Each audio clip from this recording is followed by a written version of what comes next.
4번하고 5번? 기회를 줄여도 네, 지금 3번하고 4번 어떤 거 할까 이렇게 여쭤보다가 마이크 막 들어와 버렸어요. 자, 제가 아까 킬하려다가 질문하려는 거 하나 좀 살렸습니다. 뭐냐?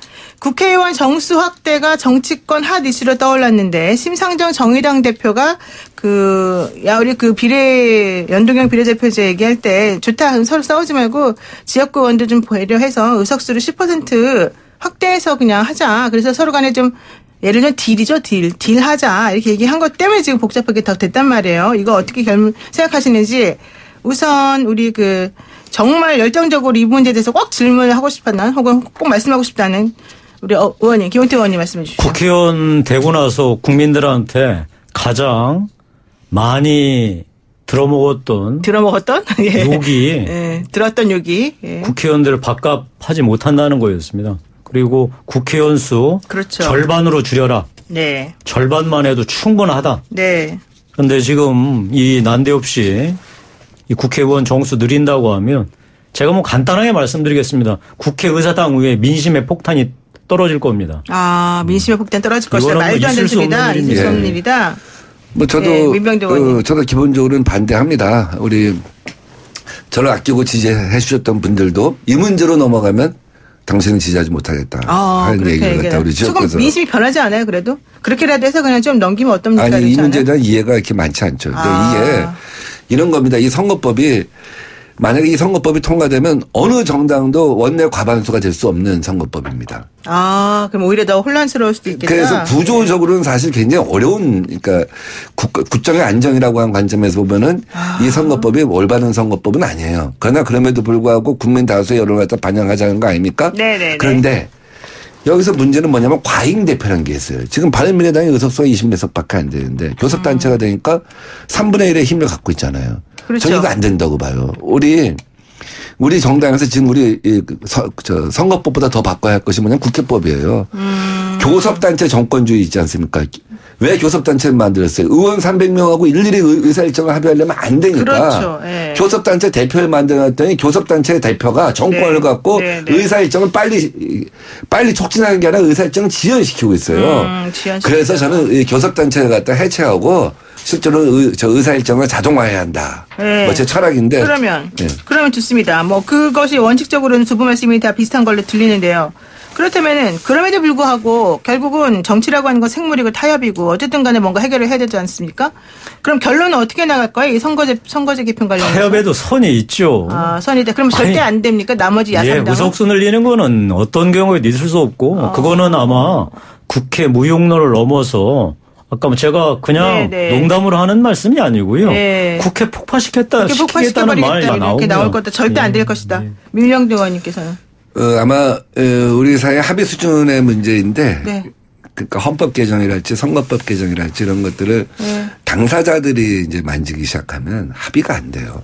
제가 늘 얘기했던 게 헌법 개정할 때 2027년에 발효하는 걸로 하자. 그때가 국회의원 임기하고 대통령 임기가 맞아떨어지는데 그러면 그때는 어느 정당이 있을지도 모르고 대통령 후보가 누굴지도 모르고 이해관계 어떻게 될지도 모르는데 변화는 해놓자. 근데 당사자가 모든 거 해당 당사자들이 뭘 하려고 하면은 이게 반발이 심해갖고 지금 만약에 국회의원 정수를 늘린다고 해봐요. 국민들이 볼 땐 지 밥그릇 챙기는 거란 말이죠. 그렇죠. 근데 헌법 개정이랄지 남북 관계랄지 모든 국가의 모든 수술을 해나갈 때 그것이 어떤 일정 시점에서 필요하다고 생각할 수도 있잖아요. 지금이 아니라 한 10년 후에 그걸 발효한다든지 이런 식의 논의를 할 수도 있을지 몰라요. 그러나 지금의 한 단계에서는 국민이 용납하지 않을 것이다. 어쨌든 결론은 두 분 다 국민이 용납하지 않을 것이다. 끝까지 한번 방법을 생각해 보아야 되겠다. 여기까지 말씀드리는 걸로 하겠습니다. 좋습니다. 자, 그럼 이제 두 번째 주제 큰 걸로 넘어갈게요. 이거는 사실 자유한국당 입장에서는 조금 불편할 수도 있을 것 같은데, 인재 영입, 또 황교안 대표 리더십, 왜 맨날 거리로만 나섰느냐. 나경원 원내대표랑 둘이서 너무 뭔가 조금 마음이 불편하니까 이런 식으로 행동하는 거 아니냐, 이런 얘기 나오면서요. 특히 문제가 되는 게 신보라 최고위원의 남편이, 그러니까 비서의 남편이죠. 최고위원의 비서 남편이 백경훈 대표에게 지금 신 의원이 물려줬던 청년단체 대표직이 넘어가면서 또 다시 인재 영입의 대상까지 됐지 않습니까? 이거 어떻게 보십니까? 뭐 질문을 지금 5개 해주셔가지고. 아니. 간단하게 딱 2개만 할게요. 예. 황교안 대표가 영입한 게 일단 인재 영입한 게 잘했냐 못했냐. 두 번째 신보라 최고위원 비서 남편 문제 어떻게 생각하시느냐. 네. 정치인에게 숙명은 본인의 의도하고 관계없이 국민이 네. 어떻게 받아들이느냐에 따라서 이 결정된다는 겁니다. 본인의 의도와 상관없이. 예. 예. 우리 자유한국당 1차 영입 그 면면들을 보면 네. 그 의도가 충분히 이해가 돼요. 그 의도의 가장 핵심은 네. 정권 심판론을 네. 하겠다는 겁니다. 내년 총선에서. 그 관점에서 보면 나름대로 다 일리가 있으세요. 뭐 경제 전문가든 네. 뭐 그다음에 이 문재인 정부 초기에 적폐청산이 얼마나 무리했는지를 보여주는 그런 피해자들 이런 분들을 모셨는데 네. 문제는 국민의 눈높이에 안 맞는다는 거죠. 그러다 보니까 국민들께서 야 이번에 이런 조국 사태를 겪고 자유한국당이 정말로 절호의 기회를 맞았는데 네. 한번 싹 바꿔보는 그래도 국민들 정말로 자유한국당에 희망을 가질 수 있게 한번 그런 인사들을 내놔봐라. 네. 잔뜩 기대하고 계셨거든요. 네. 그랬더니 답은 문재인 정부 심판하자. 그래서 국민들 그건 우리도 알고 네. 자유한국당이 네. 앞으로 네. 정말로 어떤 새로운 인재를 갖고 자 문재인 정부 이제 정말 대신할 정도의 인재 풀과 정책 비전을 갖고 있는지 보여달라. 근데 그런 기대에는 미치지 못했다는 거 저희가 뼈아프게 인정해야 되겠죠. 네. 다음에 또 하나 우리 그 젊은 그 인재라고 영입한 백경훈 씨. 네. 저는 이분은 우리가 오늘 방송에서도 매우 유의해서 얘기를 해야 된다고 생각을 합니다.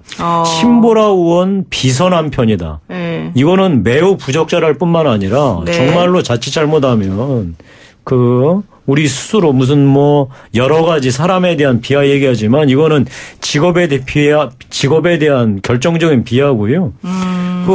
당연히 국회 여러 보좌진들 다 훌륭한 분들이고 이런 분들이 성장해서 다 나중에 그 국회의원도 되고 그렇죠. 하는 보좌진 거거든요. 출신들이 국회의원 되고 많죠. 예. 그 국회의원 비서 남편이라고 하는 이런 일종의 프레임으로 이 사람 능력이 없을 것이다 단정하는 건 옳지 않고 이 백경훈 씨는 저도 개인적으로 압니다. 굉장히 훌륭한 젊은 친구예요. 다만 이제 이번에 이런 논란에 휘말리게 돼서 저도 안타까운데 네.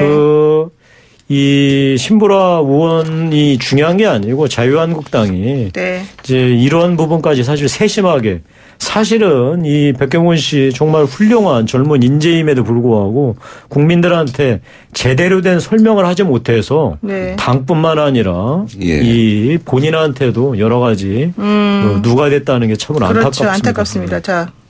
김병주 의원이. 예. 아마 지금 그 부분에 대해서는 우리 민주당에서 먼저 문제 제기한 것이 아니라 자유한국당 내부에서 그랬죠. 경쟁자라고 볼 수 있는 사람들이 청년 대표로 1호 이렇게 영입을 하게 되면 과연 적합한 것이냐. 특히 작년에 지방선거에 나왔던 예비후보 경력이 있었던 그렇죠. 사람을 네. 어쨌든 당선이 안 됐잖아요. 참신한 지방의원도 영입의 대상이 될 수 있는데 아마 그랬던 것 같고 내부적인 어떤 자기의 어떤 정화의 과정에서 나온 얘기인 것 같아요. 근데 중요한 거는 지난번 우리 20대 총선에 네. 그때는 새누리당이죠. 새누리당의 키워드가 진박간별 아니었습니까? 진박간별. 그러다가 그렇죠. 이제 어세들고 어떻게 다니고 이런 사건까지 생겼는데 이번에는 이제 반문간별. 반문간별. 네. 네 글자로 압축하면 아마 그런 뜻인 것 같아요. 좋습니다. 그 정당에서 그런 전략적인 포석을 까는 것에 대해서 제가 이렇다 저렇다 할 수는 없겠지만 결국 세상이라는 게 그렇지 않습니까? 얼마나 빨리 변해요. 축소지향적이 아니라 확대지향적. 네네. 과거지향적이 아니라 미래지향적. 지금 네. 여기는 이제 이 문법은 과거를 붙들고 있는 거예요. 네. 과거에서 캐내는 거예요. 그다음에 축소 우리끼리에서 뭘 하고자 하는 거예요. 그래서 구체적으로 그 사람이 괜찮다는 거 아니라는 거예요. 정확하게 이런 어떤 기본적인 가령 우리 당 같으면은 네.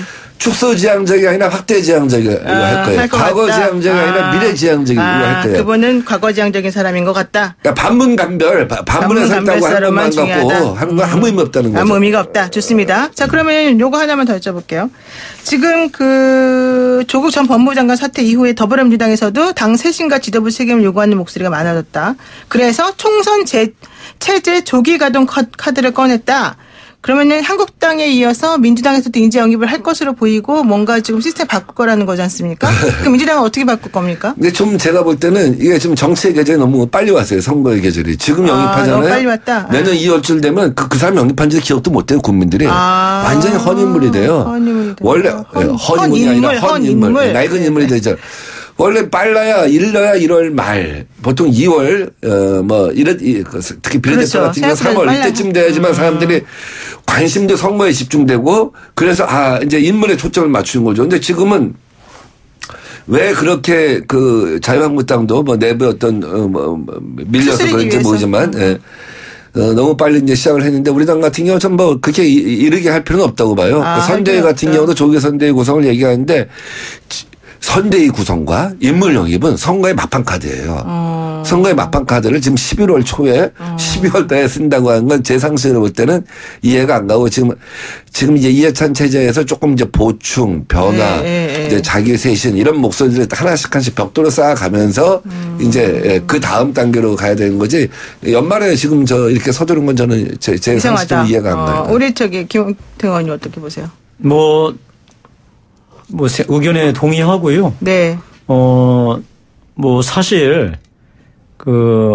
정말 민주당 여러 가지 지금 흐름들을 보면, 제가 뼈 아프지만, 저희보다 상당히 발 빠르고, 여러 가지 국민들의 관심을 끄는 행보들은 하고 있는 건 분명한 것 같습니다. 네네. 하여튼, 우리 자유한국당도, 이 모든 기준이 내년 총선에 맞춰줄 수밖에 없지만, 총선이라는 게 보통 이제 되게 야당 입장에서는 정권 심판론을 전면에 내고 선거를 치르는데, 내년 선거는 정권 심판론 이외에 자유한국당에게 민주당을 대체해서 한국당이 새로운 비전을 갖고 이렇게 국민들한테 호소하겠다라고 하는 그런 비전 제시를 어떻게 하느냐가 매우 중요하다는 말씀으로 제가 그러면 좋습니다. 그래서 지금 새로운 인물을 영입한다는 것 관련해서 민주당의 금태섭 의원이 그랬잖아요. 이자스민 전 의원이 자유한국당을 탈당하고 정의당으로 가는 것을 왜 더불어민주당에서는 생각도 못했나? 네, 그거는